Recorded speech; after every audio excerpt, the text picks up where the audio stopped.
Negacionistas do novo coronavírus desprezam evidências médicas científicas, ignoram o distanciamento social e, mesmo com um número crescente de vítimas, classificam a pandemia como um exagero.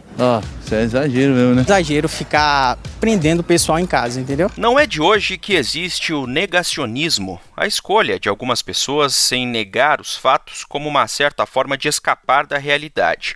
Em assuntos que envolvem a saúde, por exemplo, cresceram nos últimos anos vários movimentos negacionistas. A questão é que, com a pandemia do coronavírus, o negacionismo parece ter sido elevado a um outro patamar. Um patamar muito perigoso, porque afinal estamos lidando aí com uma doença misteriosa, ainda bastante desconhecida, e que já se provou extremamente grave. Mas tudo isso é verdade, claro, para quem acredita na ciência, na medicina, nas pesquisas. Porque quem nega diz que tudo não passa de histeria. Eu sou o Márcio Miranda e aqui nesse episódio do 15 Minutos o assunto é o negacionismo na pandemia do coronavírus. Eu convidei a repórter especialista em saúde da Gazeta do Povo, Amanda Miléo.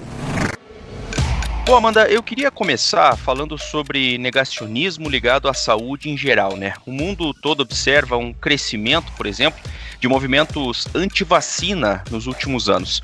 O movimento anti-vacina é um exemplo de negacionismo, Amanda? Oi, Márcio. Sim, então, o movimento anti-vacinação, ele se coloca como um questionador do conhecimento científico, né? Porque não é que eles neguem exatamente a ciência, mas eles questionam aquilo que é dado.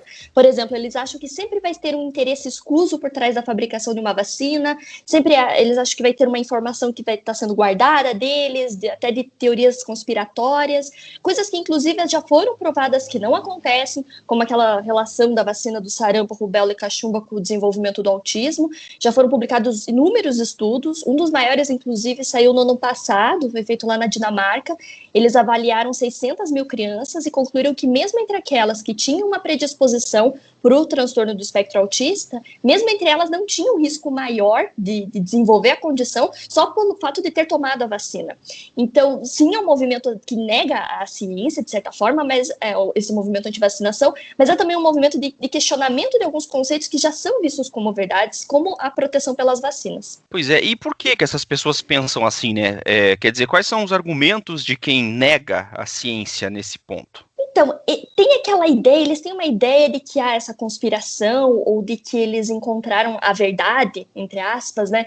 Enquanto as demais pessoas ainda não perceberam isso. Então, eles pensam muito dessa forma, assim, eles usam isso como argumento. Até tem um pouco essa coisa de superioridade, assim, do tipo, eu não vou vacinar meu filho, ou não vou dar esse remédio para minha família porque eu sei mais, eu estudei mais, eu li mais sobre o assunto na internet, né?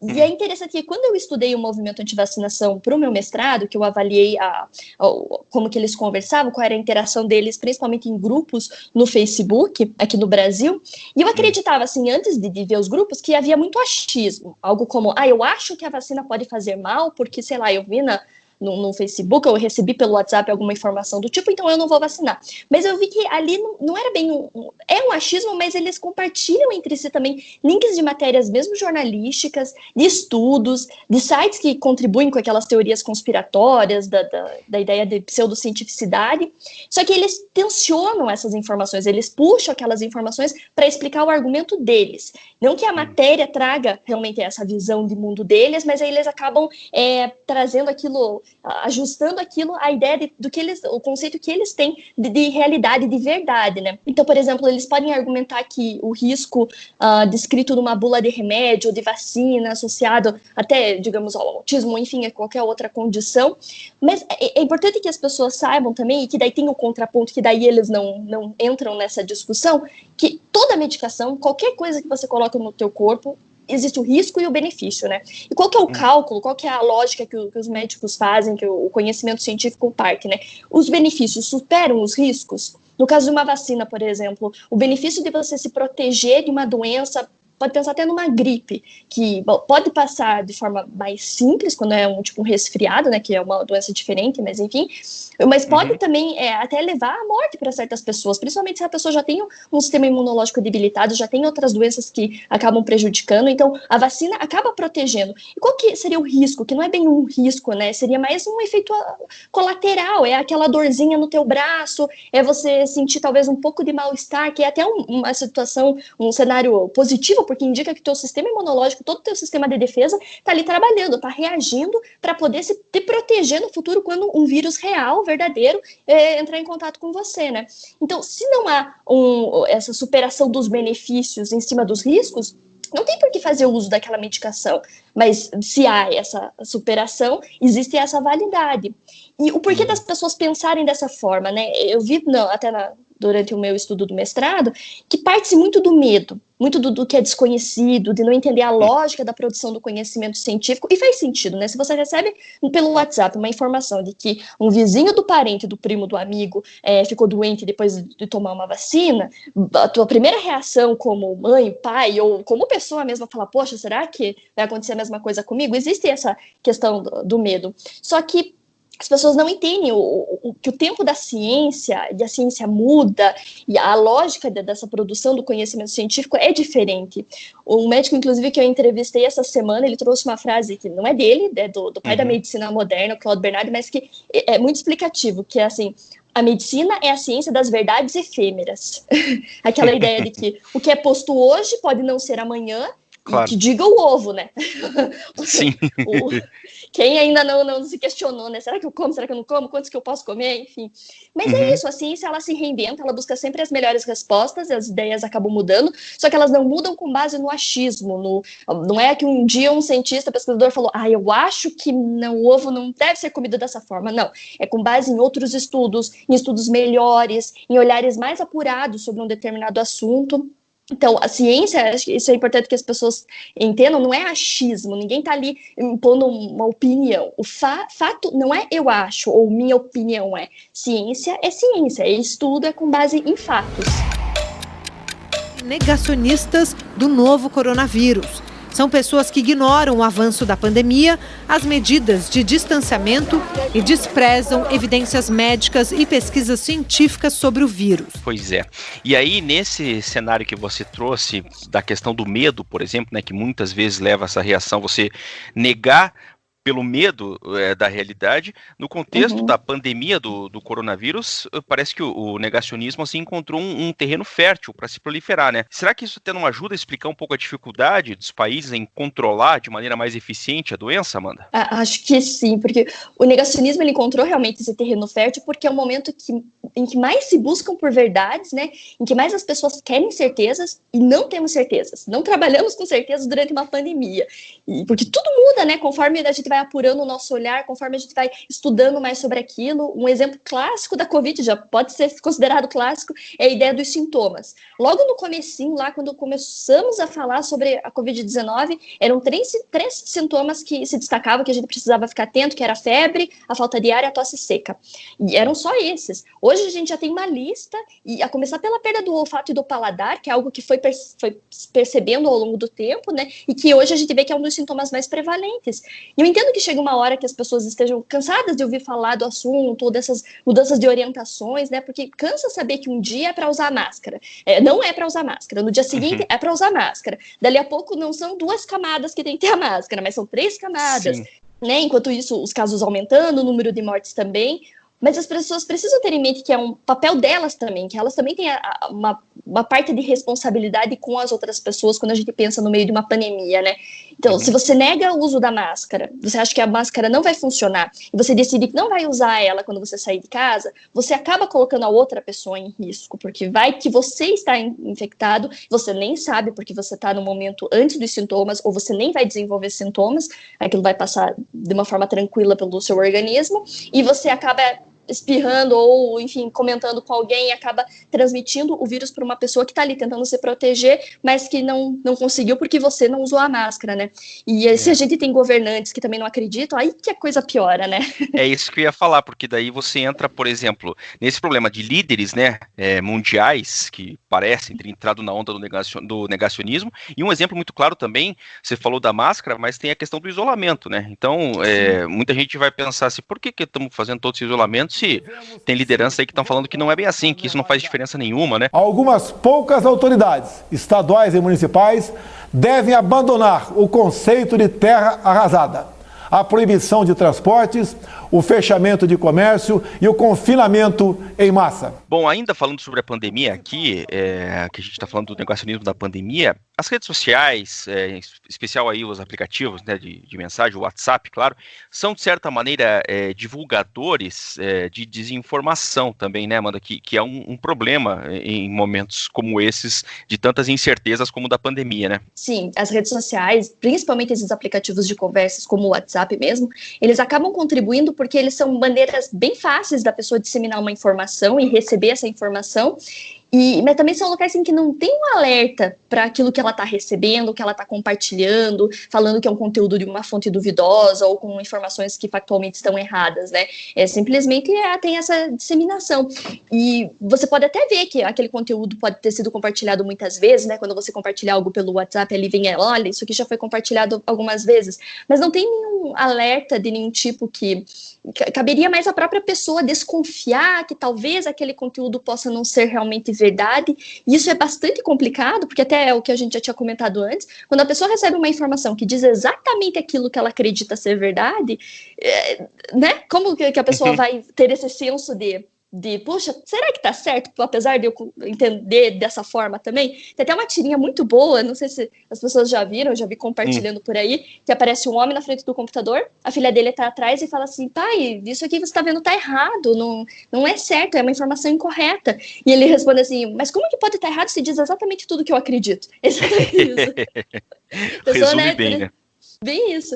E por isso que é tão importante que a pessoa, então, antes de compartilhar com outras pessoas qualquer informação que recebeu no WhatsApp, ou no Facebook, ou qualquer outra rede social, que ela busque numa plataforma de pesquisa, num Google da vida, para ver se aquilo é verdade. Tem vários sites, inclusive de sites jornalísticos, que trazem o desmentido, que trazem esse alerta, e que é fácil de encontrar pelo Google, desde que a pessoa busque. Então, essa já é uma primeira medida, assim, recebeu, antes de acreditar, já dá uma pesquisada antes, vê ali o que sai, vê se é uma fonte confiável que tá trazendo aquela informação, e não simplesmente aperta no botão compartilhar lá, espera um pouquinho.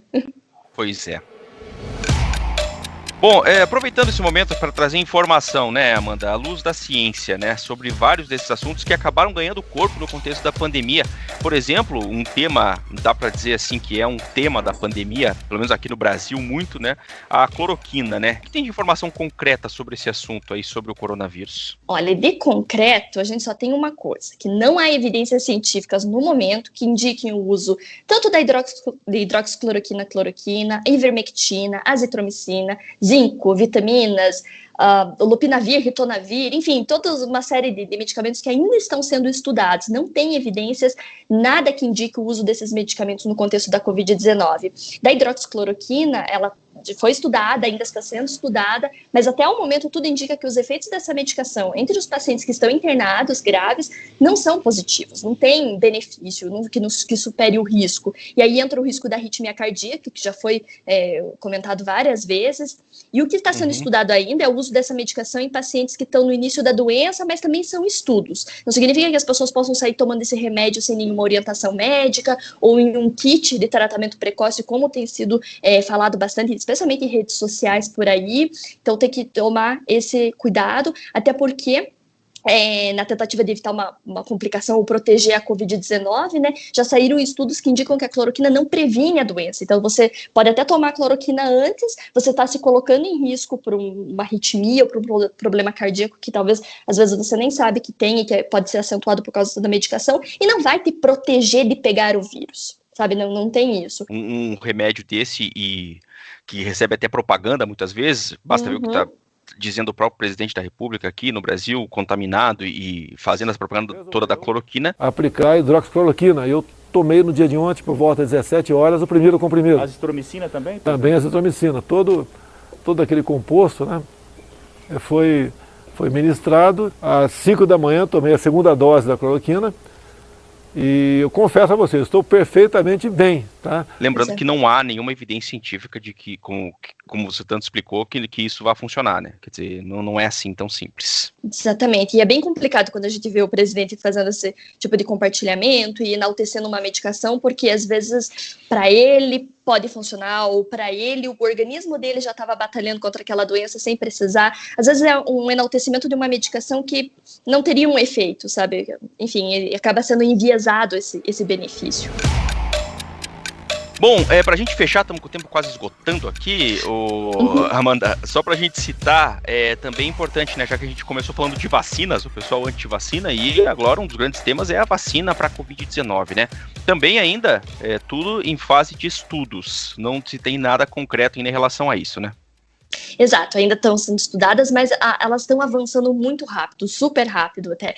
No começo agora do mês também eu fiz uma matéria sobre elas, sobre a estratégia de ação de cada tipo de vacina que estava sendo desenvolvida no contexto da Covid, e eu lembro que eram entre 16, 17 candidatas que estavam nessas fases mais avançadas dos estudos, já sendo aplicadas em uma quantidade enorme de seres humanos. E na quarta-feira, agora quando eu fui conferir, já eram 21 candidatas. Então, elas estão ultrapassando, já estão chegando. E no total são quase 150 vacinas sendo pesquisadas, que usam essas diferentes estratégias. É muito interessante, é importante a gente ver isso, porque o objetivo é único, né? Ensinar o corpo humano a se proteger. Mas é importante a gente ver que tem toda essa discussão, esse cuidado em trazer as informações mais coerentes com relação às vacinas, em tentar encontrar aquela que tem uma ação maior. Aqui no Brasil, inclusive, já são o Brasil já faz parte de 2 protocolos de testes, uma da vacina de Oxford, se não me engano, e outro da Sinovac, que também estão sendo estudados. É importante a gente ficar de olho nessa evolução, porque as vacinas são uma estratégia de prevenção muito válida e que vai mudar o curso da doença quando elas forem liberadas, e agora é o momento que a gente vai começar a ver os primeiros resultados, mas também sempre com aquele olhar também de cuidado, porque uma vacina, mesmo que ela atinja uma fase bastante avançada, ainda assim tem o risco dela lá na ponta mostrar que não tem um efeito. Enfim, não sou eu torcendo contra as vacinas, é simplesmente como o processo da ciência funciona.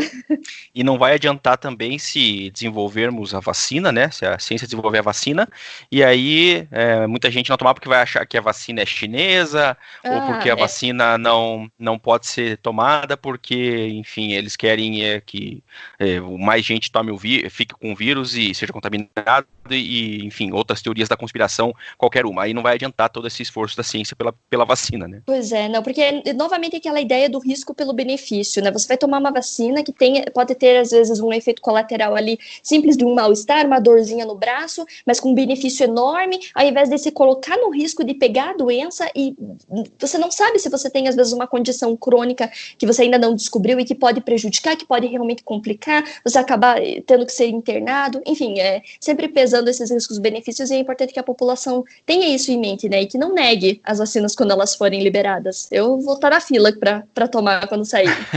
Com certeza. Amanda, muito obrigado pela conversa aqui no 15 Minutos. Até a próxima. Até, Márcio. Muito obrigada. Ponto final aqui nesse episódio do 15 Minutos, podcast da Gazeta do Povo. Eu lembro que o 15 Minutos conta com a participação da Maria Escrocaro e da Jennifer Ribeiro na produção, a montagem é do Leonardo Bestloff e a direção de conteúdo do Rodrigo Fernandes. Durante a minha conversa com a Amanda Miléo, você ouviu trechos de reportagens veiculadas pela TV Cultura. Eu sou o Márcio Miranda e agradeço muito a sua companhia. Até mais!